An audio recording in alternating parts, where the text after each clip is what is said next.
Setelah kehancuran pasukan Raja Abraha, kota Mekah semakin ternama. Dari kota inilah sejarah manusia paling mulia dimulai. Ka'bah sebagai jantung kota Mekah semakin ramai dikunjungi para peziarah. Demikian pula para pedagang. Mereka datang dari berbagai penjuru jazirah. Namun sayang, Ka'bah mulai diselewengkan fungsinya. Akibatnya, kejahiliahan merajalela. Bahkan pada masa itu, memiliki bayi perempuan adalah hal yang sangat memalukan. Aib bagi keluarga. Sehingga sebagian dari mereka tega membunuh bayi perempuan mereka sendiri. Di tengah kondisi masyarakat jahiliyah itulah Nabi Muhammad dilahirkan. Bayi luar biasa itu lahir dari rahim seorang wanita mulia bernama Aminah. Pada saat itu ditandai peristiwa-peristiwa yang luar biasa. 10 balkon istana Kisra runtuh. Juga padamnya api-api yang biasa disembah oleh orang-orang Majusi.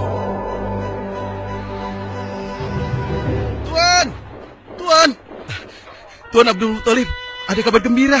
Kabar gembira? Kabar gembira? Apa? Kabar gembira apa? Tuan, cucu Anda telah lahir. Benarkah? Laki-laki atau perempuan? Laki-laki, Tuan. Subhanallah, Alhamdulillah, Allahu Akbar. Kalau begitu aku ingin segera melihatnya. Mari, Tuan. Setelah mendengar itu, Abdul Muthalib bergegas menuju ke rumah Aminah.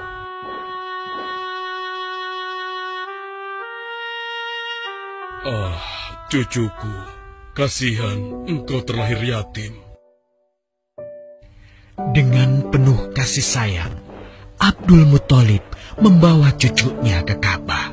Ya Allah, jadikanlah cucuku ini menjadi seorang yang mulia dan terhormat, sebagaimana Nabimu Ibrahim alaihissalam.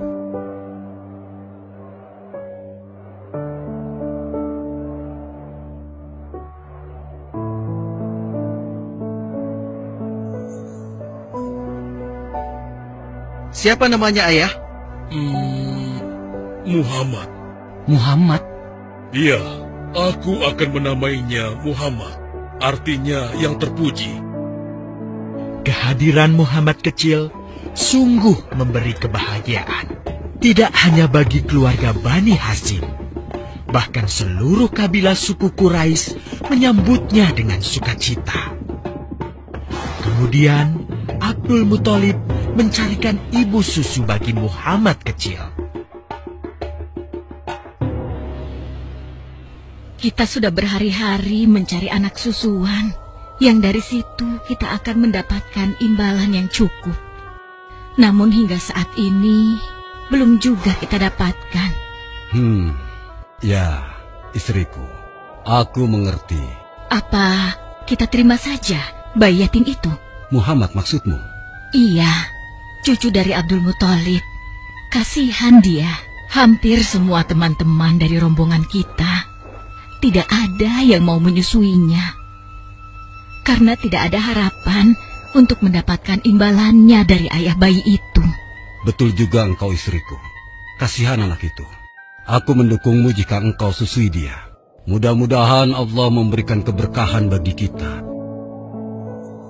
Halimah segera mendatangi Abdul Muthalib. Dia bersedia untuk menjadi ibu susu dan pengasuh bagi Muhammad kecil. Betapa gembira Abdul Muthalib mendengarnya. Halimah dari Bani Sa'ad itu akhirnya dipercaya Abdul Muthalib untuk mengasuh cucunya 2 tahun lamanya. Ayo istriku, kita berangkat sekarang. Sebentar lagi suamiku.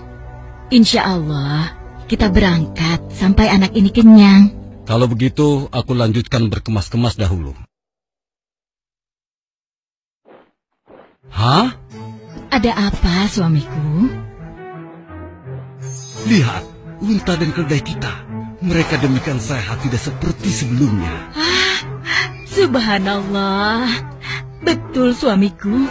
Tidak seperti kemarin. Demi Allah, kau tidak salah memilih istriku. Kau telah mengambil anak yang dipenuhi dengan barokah.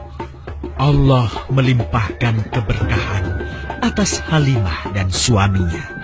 Mereka pulang ke kampung Bani Sa'ad dengan penuh rasa syukur. 2 tahun berlalu sudah. Tugas Halimatus Sa'diyah sesungguhnya telah usai. Saatnya Muhammad kecil harus dikembalikan kepada ibunya. Terima kasih, Halimah. Engkau telah merawat anakku dengan baik selama 2 tahun. Tidak ada yang bisa kuberikan, kecuali aku berdoa. Semoga Allah memberkahi engkau dan keluargamu. Amin. Saya juga bersyukur diberikan kepercayaan dan kesempatan merawat anakmu, wahai Ibu Aminah. Namun, begini Bu, mohon maaf. Kalau boleh, izinkan aku merawat Muhammad lebih lama lagi. Aku masih sangat sayang padanya. Baiklah, kalau begitu aku setuju dengan usulmu. Bawa dan rawatlah Muhammad sebagaimana dia anakmu sendiri. Terima kasih, Ibu. Terima kasih. Begitulah, Muhammad kecil kembali ke tengah-tengah Bani Sa'ad. Ia tumbuh menjadi anak yang memiliki banyak teman. Karena kemuliaan akhlaknya. Tatkala berusia sekitar 4 tahun, terjadilah suatu peristiwa. Muhammad, Bu! Muhammad! Muhammad? Kenapa Muhammad? Muhammad dibawa orang. Hah? Dibawa orang? Diculik? Coba ceritakan. Ketika kami tengah bermain, tiba-tiba ada orang dewasa datang. Dia langsung membawa pergi Muhammad dan membunuhnya. Hah? Membunuhnya? Ya Allah, di mana? Di mana? Antarkan ibu ke sana. Dengan perasaan cemas, Halimah bergegas menuju tempat itu. Dan dilihatnya, Muhammad kecil tengah terduduk. Muhammad, apa yang terjadi denganmu? Dengan sangat tenang dan jelas, Muhammad kecil menceritakan apa yang telah terjadi. Bahwa seseorang telah membelah dadanya, mengambil hatinya, kemudian mencucinya dan mengembalikannya lagi ke tempatnya semula. Maka sesungguhnya yang datang itu adalah malaikat Jibril. Dia ditugaskan Allah untuk mencuci hati Rasulullah sehingga bersih dari segala kecenderungan setan. Subhanallah. Sungguh anak ini bukanlah anak sembarangan. Sebaiknya aku kembalikan saja kepada ibunya. Peristiwa itu membuat Halimah sangat khawatir. Maka bergegaslah Halimah mengembalikan Muhammad kecil kepada ibunya. Menginjak usia yang ke-6 tahun, Muhammad kecil diajak ibunya untuk berziarah ke makam ayahnya, Abdullah di Yastrib. Dalam perjalanan pulang kembali ke kota Mekah, Aminah pun jatuh sakit. Dari hari ke hari, tubuhnya semakin melemah. Hingga di sebuah kota bernama Abwa, letaknya antara Mekah dan Yastrib, Aminah meninggal di sana. Dan Muhammad kecil pun menjadi seorang anak yatim piatu. Sejak itulah, Muhammad kecil dirawat dengan penuh cinta dan kasih sayang oleh kakeknya, Abdul Muthalib. Muhammad, sudah berhentilah memerah susunya. Insya Allah, sudah cukup untuk persediaan kita hari ini. Beristirahatlah sejenak. Makanlah agar kau tetap sehat.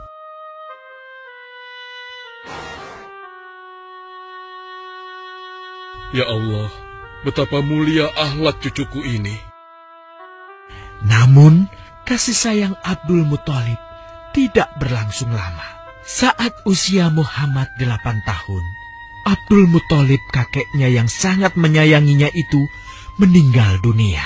Kemudian, pengasuhan atas Muhammad pun beralih ke pamannya, Abu Thalib. Muhammad kecil tahu betul betapa sayangnya pamannya kepadanya. Di mana Muhammad? Ia tengah mengembalakan kambing milik salah seorang penduduk Mekah, suamiku. Sejak kapan dia keluar rumah? Sekitar waktu subuh tadi. Subhanallah, betapa baiknya akhlak keponakanku ini. Ya Allah, maafkan ketidakmampuanku mencukupi kebutuhan keponakanku. Sayangi dan berkahilah dia. Jadikanlah dia orang yang mulia di antara manusia. Hingga saat usia Muhammad menginjak 12 tahun, pamannya Abu Thalib mengajaknya berdagang ke Syam. Sampailah mereka di satu daerah bernama Busra. Saat mereka beristirahat, datanglah seorang pendeta menghampiri. Wahai saudaraku, selamat datang di Busra. Tampaknya kalian bukan orang sini.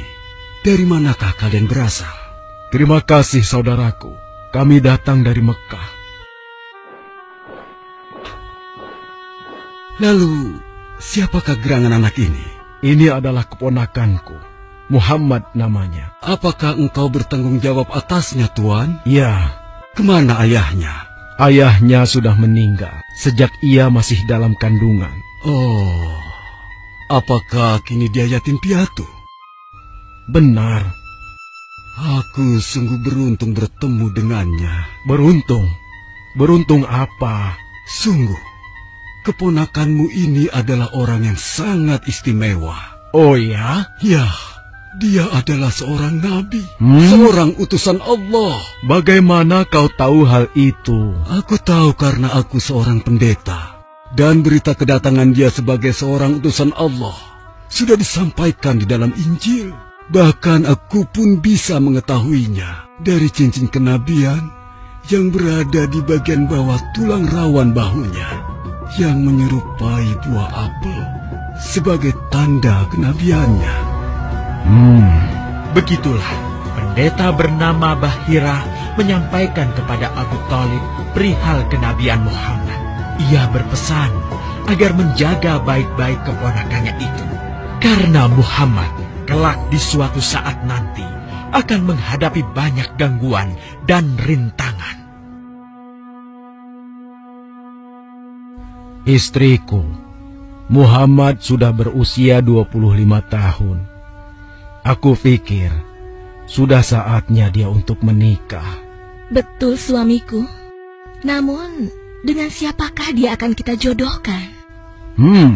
Kemarin Khadijah mengirimkan utusannya dan menyatakan keinginan Khadijah untuk menjadikan Muhammad sebagai suaminya. Hah? Khadijah? Khadijah yang mulia itu? Betul, istriku. Khadijah yang selama ini mempercayakan barang perniagaannya kepada Muhammad. Kenapa dia memilih Muhammad?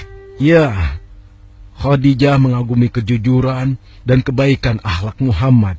Menurutmu sendiri bagaimana? Aku pikir Khadijah adalah wanita terbaik bagi Muhammad. Kita akan melamarnya. Tepat di usia 25 tahun, Nabi Muhammad menikahi Khadijah yang berusia 40 tahun. Dari pernikahan itu, mereka dikaruniai Allah 6 orang anak. 2 laki-laki adalah Al-Qasim dan Abdullah. Sedangkan putrinya adalah Zainab, Ruqayyah, Ummu Kulsum, dan Fatimah. Namun, kedua putranya itu telah meninggal semenjak mereka kecil. Suatu ketika, terjadilah banjir besar di kota Mekah. Kabilah-kabilah di kota Mekah pun bergotong royong membangun kembali Ka'bah. Setelah pembangunannya selesai, terjadilah perselisihan antara pemuka kabilah tentang siapakah yang paling pantas meletakkan Hajar Aswad di Ka'bah. Abu Thalib, apa yang harus kita lakukan? Kita sudah bicarakan hal ini selama 5 hari, namun tidak ada titik temu. Aku khawatir akan terjadi pertumpahan darah. Sudah, begini saja. Kita sepakati bahwa masalah ini kita serahkan kepada takdir terbaik. Lihat pintu masuk Ka'bah itu. Siapapun yang pertama kali akan melewati pintu itu, dan siapapun dia, kita tidak boleh menolaknya. Setuju? Aku juga setuju. Baiklah, aku setuju. Aku juga setuju. Baiklah, kita perhatikan bersama. Tidak lama setelah kesepakatan itu, atas izin Allah, Nabi Muhammad menjadi orang pertama yang memasuki pintu menuju Ka'bah. Alhamdulillah, segala puji bagi Allah. Ternyata Muhammad, dan memang dia adalah orang yang tidak pernah kita temui ada celah. Betul? Betul. Ya, Betul. Nabi Muhammad pun menerima kepercayaan itu. Dengan kebijaksanaannya, Nabi Muhammad meminta sehelai kain, lalu meletakkan Hajar Aswad di atasnya. Nabi Muhammad mempersilahkan seluruh pemuka kabilah untuk memegang ujung-ujungnya dan mengangkatnya secara bersama-sama. Setelah sampai pada sudut Ka'bah, giliran Nabi Muhammad meletakkan Hajar Aswad di tempatnya semula. Terhindarlah perpecahan di kota Mekah. Meskipun demikian, kegelisahan masih terus menggelayuti hati Nabi Muhammad. Kejahiliahan ada di mana-mana. Kezaliman dan kemaksiatan terus berlangsung. Ia tak habis pikir. Nabi Muhammad mulai merenung dan menyendiri untuk menghindar dari perilaku jahiliyah. Nabi Muhammad memilih tempat di sebuah goa di atas bukit sekitar Mekah. Goa Hiro. Dari mulut goa itulah Nabi Muhammad bisa memandangi kota Mekah yang dicintainya dengan pandangan yang lebih luas. Hingga suatu ketika, sesuatu yang tidak pernah terbayangkan sebelumnya terjadi. Tiba-tiba, goa itu menjadi terang benderang. Kemanapun arah mata melihat, di sanalah cahaya itu ada. Itulah malaikat Jibril. Jibril berkata, "Bacalah." Dengan gemetar, Nabi Muhammad berkata, "Aku tidak bisa membaca." Malaikat Jibril lantas merangkul Nabi Muhammad SAW dengan kuat hingga nafas beliau sesak. Seraya berkata lagi, "Bacalah." Sampai akhirnya malaikat Jibril membantunya setelah merangkulnya dan menyuruhnya membaca hingga 3 kali. Kemudian malaikat Jibril membantunya membaca. "Bacalah dengan menyebut nama Tuhanmu yang menciptakan. Dia telah menciptakan manusia dari segumpal darah. Bacalah, dan Tuhanmulah yang paling pemurah, yang mengajarkan manusia dengan perantaraan Al-Qalam. Dia mengajarkan kepada manusia apa yang tidak diketahuinya." Kalimat suci telah terucap. Resmilah sudah.